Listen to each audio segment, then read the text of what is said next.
The hammering started at 2 in the morning, and Walter Hutch nearly called the police.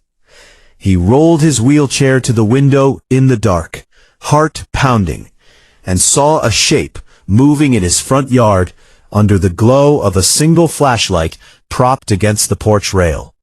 Wood, sawdust, a man on his knees in the cold, measuring, cutting, fitting boards together like he'd done it 1,000 times before. Walter watched for almost 20 minutes before he understood what he was looking at. A ramp. Someone was building him a wheelchair ramp in the middle of the night without being asked. By sunrise, the man was gone, and in his place stood a clean, sturdy ramp running from Walter's front door down to the walkway, sanded smooth, painted the same gray as his porch steps. No note, no name, no bill. It took Walter 3 days to find out who'd done it, and when he did, he almost didn't believe it.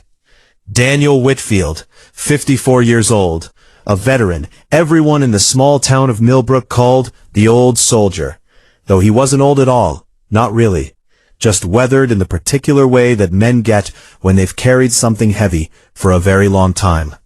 He lived at the edge of town in a house with a wraparound porch, and his daughter Grace, 24, sharp-eyed and quiet, lived there with him. Nobody in Millbrook could say exactly when Daniel had built his first ramp.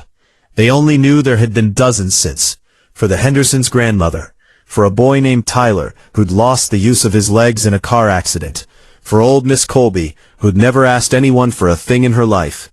Daniel built them all the same way, at night, alone, and he never let anyone pay him, never let anyone thank him properly, never even let them finish the sentence before he was already backing out of the driveway. "Why do you do it?" Grace asked him once, standing in the garage doorway while he sanded a fresh plank under a bare bulb. "Because somebody has to." "That's not an answer, Dad." He set the sandpaper down, just for a second, and something crossed his face that Grace had seen only a handful of times in her life. Not sadness exactly, more like the shadows sadness leaves behind after it's passed through a room. Then it was gone, and he picked the sandpaper back up. "Go on to bed, Gracie." Early morning. She went, but she didn't sleep. She never did, not on the nights he built. The town loved him for it, the way towns love a mystery wrapped in generosity. Casseroles appeared on his porch. Men offered to help, and were politely turned away. The mayor tried to give him a plaque at the 4th of July picnic, and Daniel accepted it with a tight smile, and never displayed it anywhere Grace could find. He was kind to everyone, the kind of kind that made people feel just for a moment like they mattered, more than they thought they did. But he kept a door closed inside himself, that nobody, not even his own daughter, had ever managed to open. Then Walter Hutch showed up at Daniel's door with a pie and a question, and Daniel's careful world started to crack. "I want to know why," Walter said, sitting in his chair on Daniel's porch, the pie balanced on his lap. Not the town's version, the real one. Daniel looked at him a long moment. Something about Walter's stillness, the patient, unoffended way he waited, made Daniel's jaw work like he was chewing on 40-year-old words that had never once made it out of his mouth. "I served with a man named Ray Kowalski," Daniel said finally, and his voice had gone somewhere else, somewhere further away than the porch. "Desert Storm. He carried me 2 miles on a busted ankle when I couldn't walk. Man never asked for anything back. Not once." Walter waited. Ray came home paralyzed. Roadside device took his legs out from under him 3 weeks before we shipped back. Daniel's hands, folded in his lap, had gone white at the knuckles. "I told him I'd build him a ramp. Told him the day we landed. Real proud of myself saying it. Big hero coming home to fix things." He laughed, but there was no humor anywhere near it. "Took me 11 months. 11 months of finding reasons. Work, money, my own mess to sort through. Told myself he understood. Told myself it could wait." "Walter." Grace's voice from the doorway. She hadn't meant to be listening. She stayed anyway. "It couldn't wait," Daniel said. Ray was stuck in that house for 11 months, couldn't get down his own front steps without somebody carrying him like a sack of feed. And a man who carried me 2 miles on a broken ankle got so tired of being carried that he stopped wanting to be here at all. He looked up, and his eyes were dry, but they'd clearly done all their crying a long time ago, somewhere private. I built his ramp on a Tuesday, buried him on a Friday. Nobody spoke for a long time. A bird somewhere down the street kept singing like the world hadn't just gone quiet. So now, Daniel said, standing, gathering himself the way he always did when he'd said more than he meant to. I don't wait.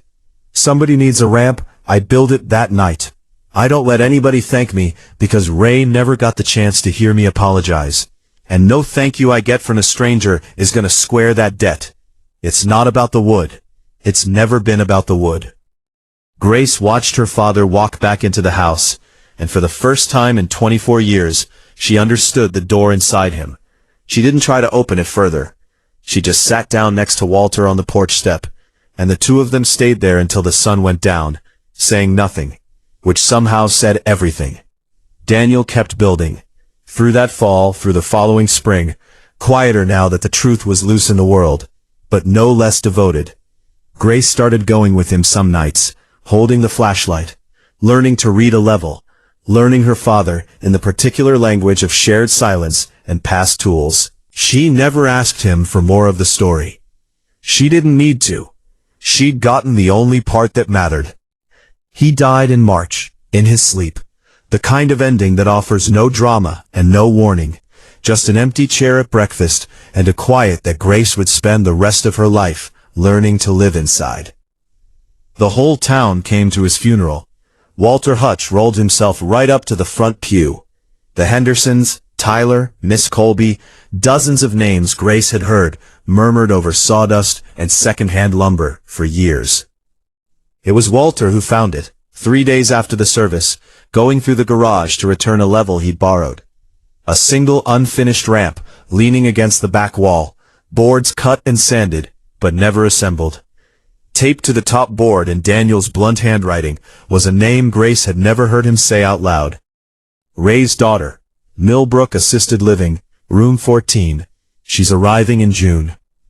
Grace stood in that garage a long time, the note trembling in her hand, and then she picked up her father's tools the way she'd learned to, and she finished it herself. She delivered it in June, right on time, to a woman she'd never met, but somehow already loved, because her father had spent 30 years quietly paying a debt that could never really be paid, and in the end, he'd made sure it wouldn't stop with him.